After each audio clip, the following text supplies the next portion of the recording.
138% we have increased the price, while in their 10 years only 60.5. Same thing with urad, tur, wheat, chana, cotton. Sabka hai, sir. I would like to table this data. I won't take the time of this house. And I would urge this government.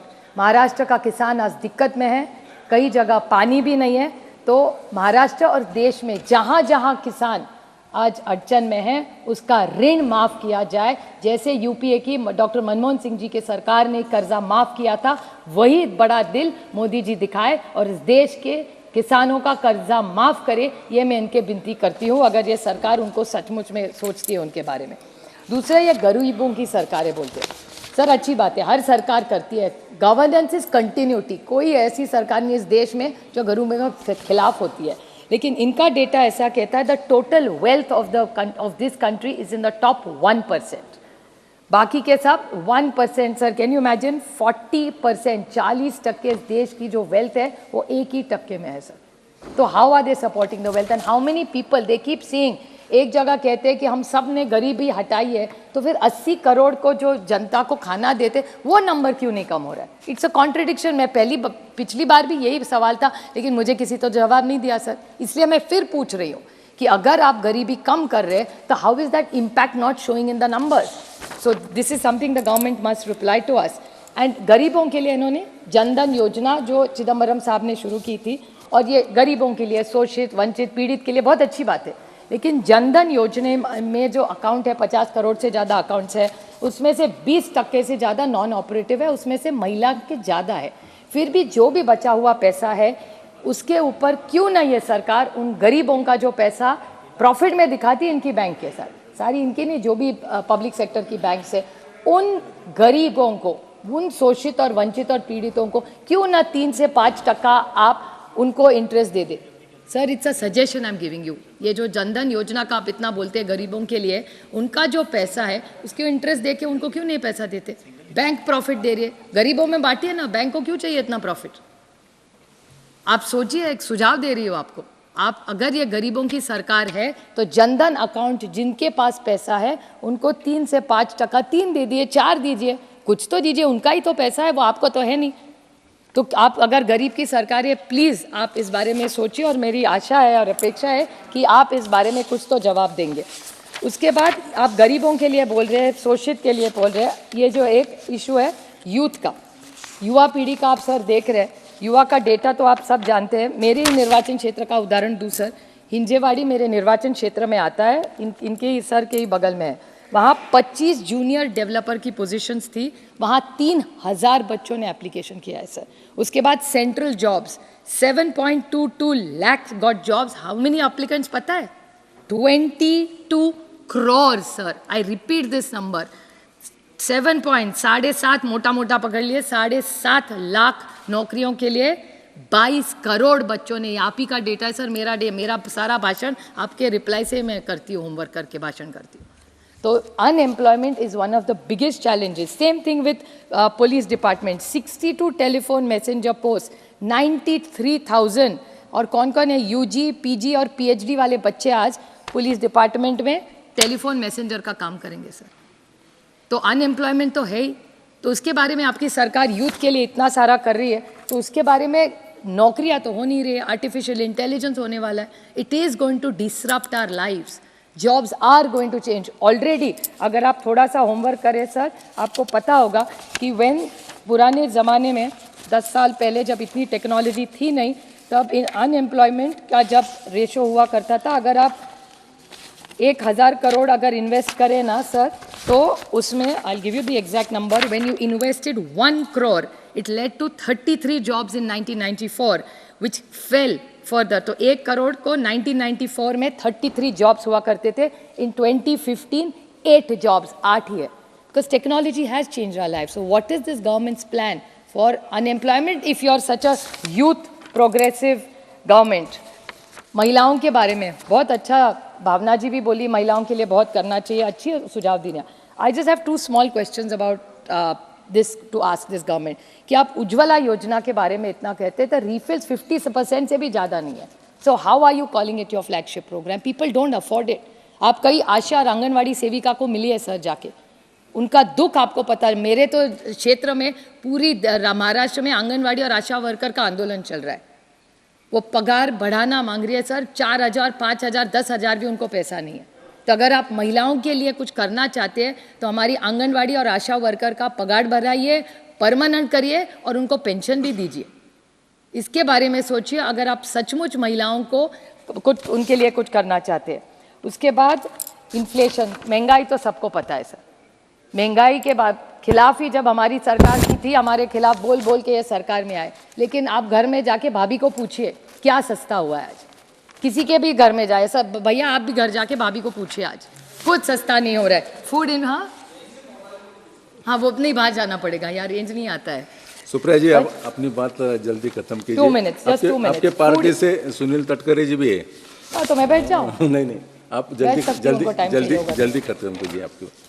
EPS 95 का शब्द, ये तो अरुण जी हम सबके नेता थे, भले BJP में थे लेकिन मैं भी उनको नेता मानती थी। सुषमा जी और अरुण जी से हम सब ने बहुत सीखा है। लेकिन उन्होंने जब ऑपोजिशन में थे तब EPS 95 इनके लिए आपने कहा था कि इनको पैसा आप दे देंगे। आज EPS 95 में बहुत सारे सीनियर सिटीजन्स ऐसे हैं जिनको आज पैसा नहीं मिल रहा है, 1,000 रुपया से कम मिलता है। अगर उनको बच्चों को कुछ गिफ्ट देना हो, बहू को कुछ देना हो तो उनके खिस्से में आज पैसा नहीं है, लेकिन उनके हक का पैसा है। तो ये EPS 95 का पैसा गया कहाँ और गया होगा तो यू आर अकाउंटेबल। इस देश का पैसा है, इस सीनियर सिटीजन जिनके कारण हम खड़े हैं, इस देश के जो बुजुर्ग हैं उनका पैसा है, वो आपके पास है। लेकिन कहाँ है किसी को पता नहीं, आप दे नहीं रहे। फिर रह गया डिमोनेटाइजेशन और करप्शन। निशिकांत जी भी बहुत अच्छा बोलते थे उनके स्टेट का इशू। मैं उनको पूछने वाली हूँ कि मैं भी दंग रह गई जब वो करप्शन और भ्रष्टाचार के बारे में। अच्छा है, भ्रष्टाचार देश मुक्त होगा तो मैं आपके साथ खड़ी रहूंगी। एक बार करके तो दिखाए आप। जिस पे आरोप करेंगे उसके एक्शन लेना पड़ेगा, आप सिलेक्टिव एक्शन नहीं हो सकता। तो ये जब आप करेंगे तब मैं उनको याद दिलाना चाहती थी कि ये जो पेटीएम स्टोरी है सर 2-3 मिनट लूँगी, मैं ख़त्म कर दूँ, मैं बजट पे ही बोल रही हूँ सिर्फ। ये पेटीएम का स्टोरी है। मुझे याद है जब डीमोनेटाइजेशन हुआ था तब डीमोनेटाइजेशन के बाद सबसे ज़्यादा बड़े एड्स किसके आए थे, तो पेटीएम के आए थे। और आज पेटीएम के खिलाफ सबसे ज़्यादा कौन लड़ रहा है, तो ये सरकार लड़ी है। और ये सरकार कह रही है कि सबसे ज़्यादा मनी लॉन्ड्रिंग कहाँ हुआ है, तो वो पेटीएम में हुआ है। तो आपकी सरकार इतने साल कर क्या रही थी? फिर डिमोनेटाइजेशन करना गलत था कि पेटीएम गलत था या टेक्नोलॉजी गलत है? और फिर निशिकांत जी कह रहे इतना पैसा मिल रहा है, कैश मिल रहा है, तो इतना कैश इन सर्कुलेशन आया कैसे? अगर आप डिमोनेटाइजेशन कर रहे हैं तो इतना कैश आया कैसे कि जो आप पकड़ रहे हैं सिलेक्टिवली? इसका तो जवाब सरकार को देना पड़ेगा।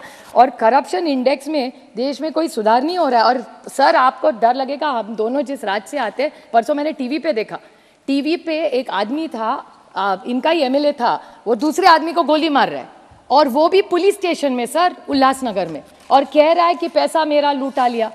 अभी आप होती है ये करप्शन नहीं है तो क्या, आप तो इंक्वायरी लगाना चाहिए आपने कि बीजेपी का विधायक एक अपने फ्रेंडली पार्टी पे गोली चलाता है, वो भी पुलिस स्टेशन में चलाता है और आरोप करता है कि वो हो। नहीं, मैं करप्शन की बात, वो झारखंड का कह रहे थे, मैं महाराष्ट्र का कह रही हूँ। तो जैसे वहाँ हो रहा है वैसे यहाँ भी हो रहा है। तो ये करप्शन, जो पैसा कहाँ से आ रही है, आरोप कैसे आ रहे हैं सर? अगर ये भ्रष्टाचार मुक्त करना तो मैं भी वही चाहती हूँ ना सर। तो वो बोल दे, वो कुछ एक्शन इसी पे ले ले, फिर साथ मिलके भ्रष्टाचार इस देश से निकाल देंगे हम लोग। जब क्रिप्टो करेंसी की बात थी, मुझे याद है हम सब ने, मेरे दोस्त और ये उदासी जी नहीं है, शायद दुबे जी भी उस पर बोले थे, हम सब एक आवाज़ में क्रिप्टो करेंसी के खिलाफ बोल रहे थे कि उसको आप कुछ उसके बारे में करिए। लेकिन क्रिप्टो के बारे में फिर हाँ ना, फिर उस पर टैक्स लगा दिया। There is no clarity of policy in this government for crypto currency and the same problem you are going to have in algorithm Sensex trading.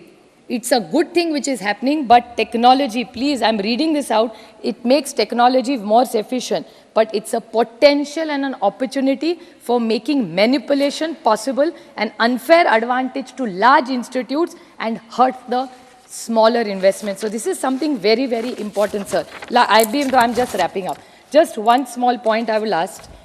Now I'm purely speaking on the budget questions. I expect you to indulge me by answering.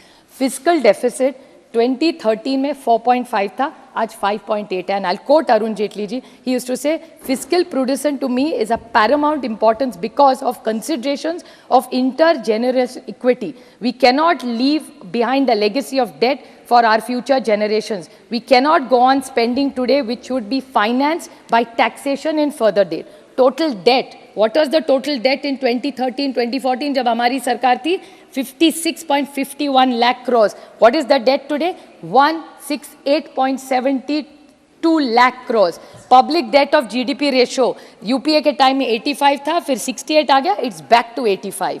Per capita income increased. UPA की सरकार में 232% increase हुआ था. आप में only 115 हुआ है. पर tax matter disputes, Arun ji का ही स्टेटमेंट है कि डिस्प्यूट्स मस्ट बी रिड्यूस्ड. आज क्या है?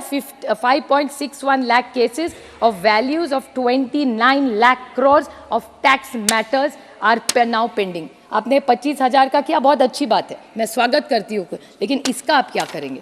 सो these are many questions and that I go back to the beginning of my speech that for engines of growth, private consumption, private investment, exports is not doing well. उसमें तो हमारा प्याज को भी मार दिया आप इस सरकार ने एक्सपोर्ट में. So government expenditure, they talk about cooperative federalism. Devolution of tax में 15 Finance Commission has said 41%. आज already अभी सिर्फ 30 और 35. Last literally half a point, not even one. Asking, and the governments are asking for 50%. They are giving 30 to 35 and Finance Commission and confirm 41%.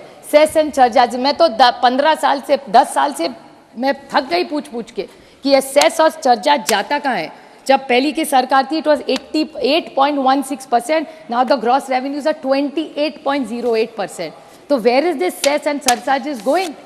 Some of it I know cannot come to government, but my question is your capital expenditure is ballooning every year. You are only, I'm not against infrastructure. Government is implying that's the only way to push an economy which is slow. But if you want this economy to better, it has to not only be an infrastructure, you have to make sure every vertical is included. The farmer, किसान को हक मिलना चाहिए, उसको पैसा मिलना ही चाहिए, उसकी मेहनत है उसमें, महिलाओं को भी न्याय मिलना चाहिए, गरीबों को भी न्याय मिलना चाहिए. और it is not a inclusive budget. Again I request this government, if you keep in putting money into infrastructure and only into government expenditure, it's not a sustainable model. So please look at a holistic view when you have a budget. Thank you.